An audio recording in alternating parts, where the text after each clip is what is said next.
ગામડાનો ધબકાર ચેનલના સૌ ખેડૂત મિત્રોને બદરુભાઈ દાદરના જય માતાજી. મિત્રો, આજે 30 જુલાઈ. સિસ્ટમની સ્થિતિ, એનો રૂટ, વિસ્તારો મુજબ વરસાદ અને થોડી વધારાનું બોનસ બેનિફિટ ક્યાં મળે એની વાત કરીએ મિત્રો. તો સિસ્ટમ અત્યારે છત્તીસગઢ પાસે છે. IMDએ 2 વાગ્યાના બુલેટિનમાં ડીપ ડિપ્રેશન કહ્યું છે અને 12 કલાકમાં ડિપ્રેશન બનશે એવું કહ્યું. અત્યારમાં બુલેટિનની રાહ જોઈ પણ બુલેટિન હજી આવ્યું નથી 9:45 સુધી. હવે મિત્રો, આ સિસ્ટમ છત્તીસગઢથી મધ્યપ્રદેશમાં પ્રવેશશે. આના સેટેલાઇટ વાદળો અત્યારે ગુજરાત બોર્ડરે આવી ગયા છે અને ગુજરાત બોર્ડરની અંદર પણ ક્યાંક ગાજવીજ થઈ રહી છે.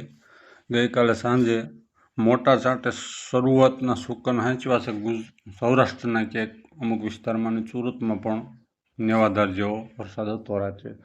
હવે મિત્રો, આપણે સિસ્ટમની વાત કરીએ તો સિસ્ટમથી દક્ષિણ પશ્ચિમમાં વરસાદ હોય એટલે આપણે સિસ્ટમને ત્યાં જ ગણીશું જ્યાં વરસાદ ચાલે છે, નકર જે ઘૂમરી છે તે ઉપર જ હોય છે. હવે આ સિસ્ટમનો આજથી શરૂઆત થાય એટલે 30, 31, પહેલી, બીજી અને ત્રીજી આ 5 દિવસ આપણે વરસાદના ગણીએ. તો મિત્રો, આજથી દક્ષિણ ગુજરાતમાં સારી શરૂઆત થઈ જાય, ઉત્તર પૂર્વ ગુજરાત અને મધ્ય ગુજરાત. હવે આના વરસાદનું વિતરણ આપણે જોઈએ તો દક્ષિણ ગુજરાત, મધ્ય ગુજરાત અને ઉત્તર ગુજરાતના અમુક એવા વિસ્તારો હશે જ્યાં 300 થી 400 મિલીમીટર કુલ આગાહી સમયમાં વરસાદ થઈ શકે, એટલે કે 20-80 જેવો અમુક સીમિત વિસ્તારોમાં.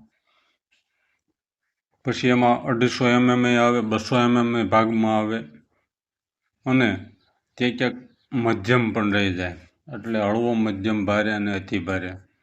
સૌરાષ્ટ્રની વાત કરીએ તો મિત્રો, સૌરાષ્ટ્રમાં ઉત્તર પૂર્વ સૌરાષ્ટ્ર અને એટલે પૂર્વ સૌરાષ્ટ્રમાં દક્ષિણ સૌરાષ્ટ્રની થોડી દરિયાઈ પટ્ટી આવી જાય. આમાં ક્યાંક ભારે, અતિ ભારે, હળવા, મધ્યમ વરસાદ રહેશે. ત્યાર પછી કંસમાં ભારે, અતિ ભારે, હળવા, મધ્યમ વરસાદ રહેશે. ત્યાર પછી આપણે મધ્ય સૌરાષ્ટ્ર અને પશ્ચિમ સૌરાષ્ટ્ર અને દક્ષિણ પશ્ચિમ સૌરાષ્ટ્રની વાત કરીએ તો મિત્રો, પશ્ચિમ સૌરાષ્ટ્રમાં જે આગલા વિસ્તારો ગણાવ્યા એથી થોડો ઓછો લાભ મળે છે, પણ લાભ પાછલા રાઉન્ડ કરતાં સારો. અને દક્ષિણ સૌરાષ્ટ્રમાં જેમાં ખાસ કરી થોડા અમરેલીના ભાગો, ગીર સોમનાથ, જૂનાગઢ, પોરબંદર આ દરિયાઈ પટ્ટીમાં પ્રમાણમાં ઓછો વરસાદ મોડલ હાલ બતાવી રહ્યા છે. પણ હવે અહીંયા કેવું બેનિફિટ મળે, કારણ કે ગઈકાલ કરતાં વધારે પોઝિટિવ થયું છે. સિસ્ટમ મધ્યપ્રદેશ બોર્ડર આવે એટલે વોર્ટેક્સ બની શકે. વોર્ટેક્સ બનશે અરબીમાં. આ કોઈ વધારાનું કોઈ મોડલ બતાવતું નથી. આપણે વધારાની શક્યતા અને બેનિફિટ બોનસની વાત છે. તો મિત્રો, દક્ષિણ સૌરાષ્ટ્ર, ગીર સોમનાથ, જૂનાગઢ અને પોરબંદરને વધારે ફાયદો થઈ શકે. ઉપરથી સિસ્ટમના જે વાદળો છે તે એક ડગલું સિસ્ટમ થોડીક નીચે ખસશે તો દ્વારકા એને પણ સારો એવો રાઉન્ડ આવી જાય. આ શક્યતા નકારી ન શકાય.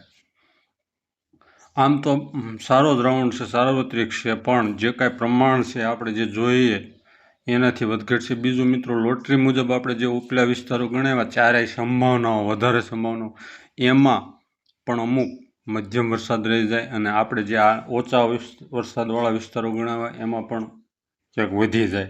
પણ આની સાથે સાથે આ પણ શક્યતાઓ રહેલી છે. વધારે વિડીયો લાંબો નહીં કરીએ. વધારે કાંઈ ફારફાર રહેશે તો બીજી અપડેટ આપજો. ચેનલને સબસ્ક્રાઈબ કરજો, વિડીયોને લાઈક કરજો અને શેર કરજો. જય માતાજી.